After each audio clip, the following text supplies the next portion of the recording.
Assalamualaikum warahmatullahi wabarakatuh. Apa kabar semuanya? Tetap semangat ya di masa pandemi. Pada video sebelumnya sudah dibahas cara penentuan perubahan entalpi reaksi melalui percobaan.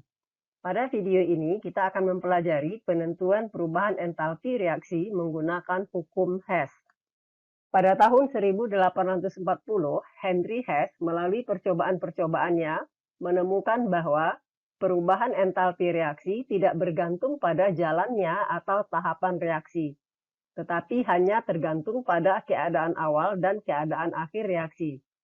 Ini artinya, jika satu reaksi dapat dilangsungkan lebih dari satu cara, maka perubahan entalpi setiap cara itu akan sama, walaupun tahapan-tahapan yang dilalui pada setiap cara reaksi tidak sama. Sebagai contoh, reaksi antara NaOH padat dengan larutan HCl. Ini bisa dilakukan dengan dua cara. Cara yang pertama, NaOH padat direaksikan dengan HCl larutan membentuk NaCl ditambah H2O. Perubahan entalpinya adalah delta H1. Cara yang kedua, NaOH padat direaksikan atau diubah dulu menjadi NaOH aqua dengan cara mereaksikan dengan air. Perubahan entalpinya adalah delta H2. Setelah NaOH padat berubah menjadi NaOH larutan, baru kemudian direaksikan dengan HCl larutan, membentuk NaCl aqua tambah H2O liquid. Ini sebagai delta H3. Nah, kalau kita perhatikan keadaan awal dari cara 1, yaitu NaOH solid, dan keadaan akhirnya adalah NaCl aqua tambah H2O. Sedangkan cara 2, keadaan awalnya juga NaOH solid, dan keadaan akhir adalah NaCl aqua dan H2O liquid. Maka menurut hukum Hess, perubahan entalpi cara 1 akan sama dengan perubahan entalpi cara 2. Perubahan entalpi cara 1 adalah delta H1, sedangkan perubahan entalpi cara 2 adalah delta H2 ditambah dengan delta H3. Berarti delta H1 akan sama dengan delta H2 ditambah delta H3. Persamaan reaksi cara 2, kalau kita jumlahkan, kita susun sedemikian rupa lalu kita jumlahkan, maka kita akan memperoleh persamaan reaksi cara 1.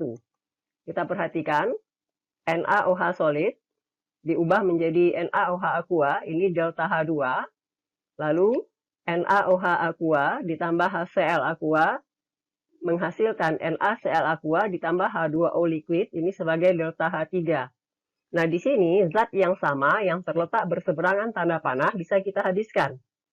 NaOH aqua ini di sebelah kanan, dan NaOH aqua juga ada di sebelah kiri pada reaksi kedua. Nah, ini bisa kita habiskan. Ini kita coret.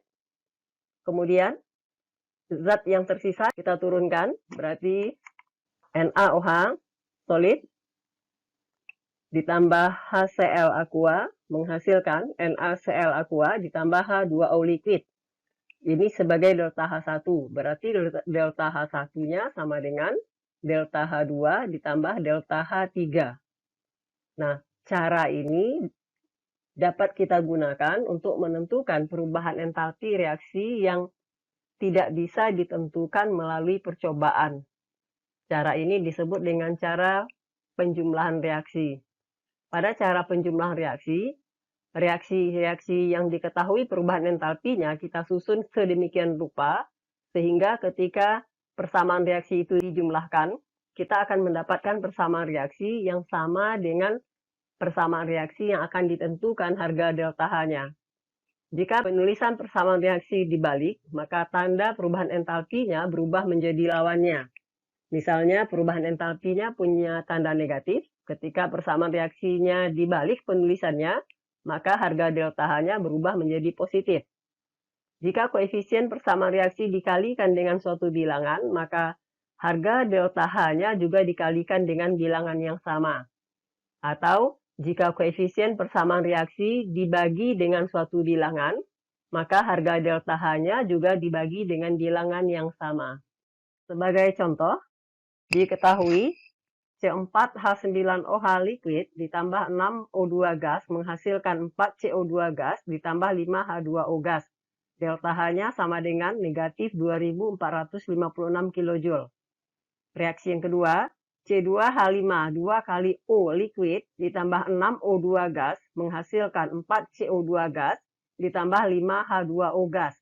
Delta H-nya sama dengan negatif 2510 kJ. Yang ditanya, hitunglah perubahan entalpi dari C2H5 2 kali O liquid menghasilkan C4H9OH liquid. Nah, di sini kita perhatikan C2H5 2 kali O liquid pada reaksi yang akan kita tentukan delta H-nya terletak di sebelah kiri. Sedangkan di sini pada reaksi yang diketahui juga terletak di kiri. Berarti posisinya sudah sama. Kemudian kita lihat angka koefisiennya, ini 1, ini juga 1. Berarti persamaan reaksi nomor 2 ini bisa kita gunakan, langsung kita turunkan. C2H5 2 kali O liquid tambah 6 O2 gas menghasilkan 4 CO2 gas, 5 H2O gas, delta H-nya min 2510 kJ. Kemudian kita perhatikan pada reaksi yang ditanya, C4H9OH liquid terletak di sebelah kanan tanda panah. Sedangkan di sini diketahui terletak di sebelah kiri. Berarti persamaan reaksi nomor 1 penulisannya harus kita balik supaya posisi C4H9OH-nya berada di kanan. Jadi kita balikkan penulisannya. 4 CO2 gas ditambah 5 H2O gas menghasilkan 6 O2 gas ditambah C4H9OH liquid. Delta H-nya menjadi positif 2456 kJ. Kenapa positif? Karena persamaan reaksinya sudah dibalik. Nah, kemudian persamaan reaksi ini kita jumlahkan. Kita jumlahkan, lalu zat yang sama yang terletak berseberangan tanda panah kita habiskan. Ini kita jumlahkan, yang sama berarti ini 4 CO2 habis, 6 O2, 6 O2, 5 H2O, 5 H2O. Kemudian kita turunkan reaktan yang tinggal.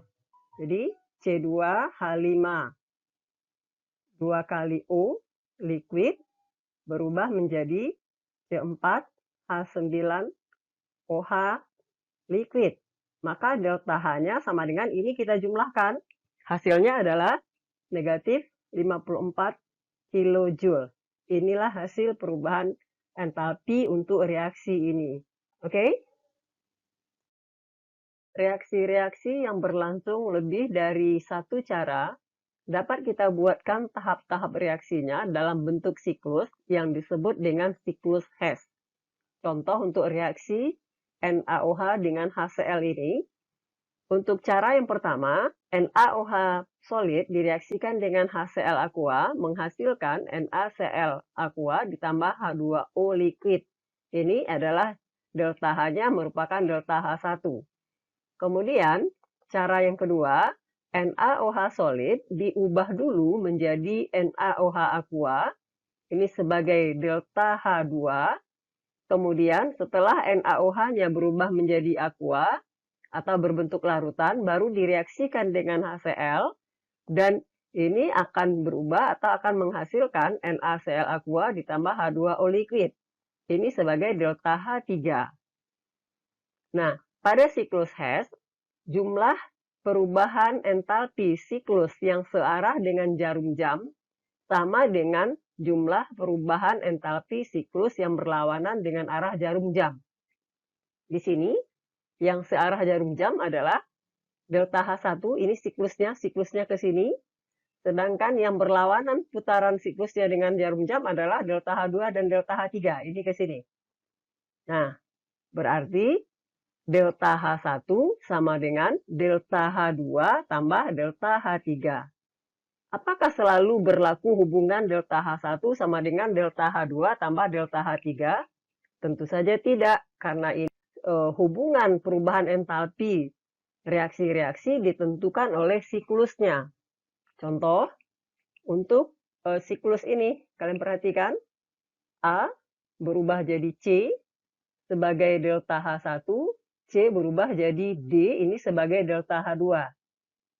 Sedangkan A berubah jadi B sebagai delta H4, B berubah menjadi D, ini sebagai delta H3. Nah, mana yang satu siklus? Yang satu siklus adalah delta H2 dengan delta H1, ini delta H1, delta H2. Dan yang berlawanan siklus dengan arahnya dengan jarum jam adalah delta H4 dengan delta H3. Berarti di sini berlaku hubungan delta H1 tambah delta H2 akan sama dengan delta H4 tambah delta H3. Selain menggunakan siklus, penentuan perubahan entalpi juga bisa ditentukan berdasarkan diagram tingkat energi. Nah, untuk reaksi NaOH solid ditambah dengan HCl aqua ini, mari kita buat diagram tingkat energinya. Karena reaksi ini memiliki harga entalpi negatif, berarti ini reaksinya adalah reaksi eksoterm. Kalau reaksi eksoterm berarti entalpi reaktan lebih besar daripada entalpi produk. Maka reaktannya harus berada di lebih tinggi atau berada di atas. Jadi NaOH solid ditambah HCl aqua berubah menjadi NaCl aqua ditambah H2O liquid. Ini delta H-nya adalah delta H1. Jadi delta H1 itu dari sini sampai ke sini harganya. Kemudian cara yang kedua, NaOH solid diubah dulu menjadi NaOH aqua. Ini sebagai delta H2. Setelah berubah menjadi NaOH aqua, baru direaksikan dengan HCl membentuk NaCl aqua ditambah H2O liquid. Ini sebagai delta H3. Nah, bagaimana hubungan delta H1, delta H2, dan delta H3 di sini? Kita lihat delta H1 ini panahnya yang paling panjang dari sini ke sini. Jadi, panah yang panjang ini merupakan hasil penjumlahan dari panah yang pendek-pendek ini. Yang dua ini berarti delta H1 sama dengan delta H2 ditambah delta H3. Contoh, jika diketahui diagram tingkat energi berikut, kita perhatikan diagram tingkat energi yang ada. S solid ditambah 1,5 O2 gas berubah menjadi SO2 gas. Ini adalah delta H1.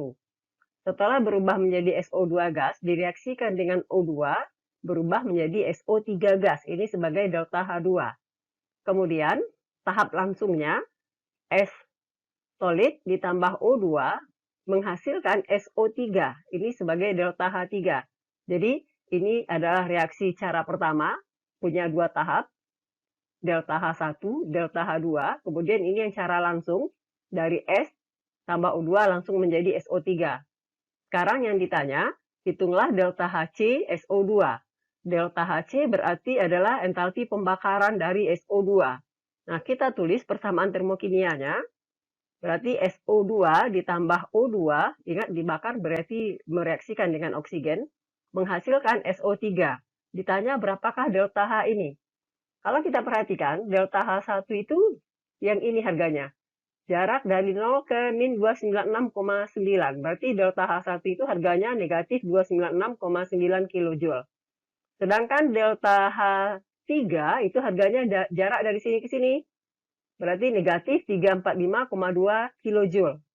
Nah, mana yang delta HCSO2? Berarti jarak dari sini, delta H2. Dari sini ke sini. Nah, kalau kita lihat hubungan matematikanya, berarti delta H1 ditambah dengan delta H2, ini hasilnya adalah delta H3. Kita akan menentukan delta H2, berarti delta H2 sama dengan delta H3 dikurang delta H1. Harga delta H3 min 345,2 dikurang delta H1-nya adalah min 296,9 kJ. Nah, ini hasilnya adalah min 48,3 kJ. Berarti inilah harga dari delta H2. Jadi harga ini sama dengan min 48,3 kJ. Oke, bisa dipahami? Semoga kalian paham dengan penjelasan Ibu. Sampai jumpa pada video berikutnya. Assalamualaikum warahmatullahi wabarakatuh.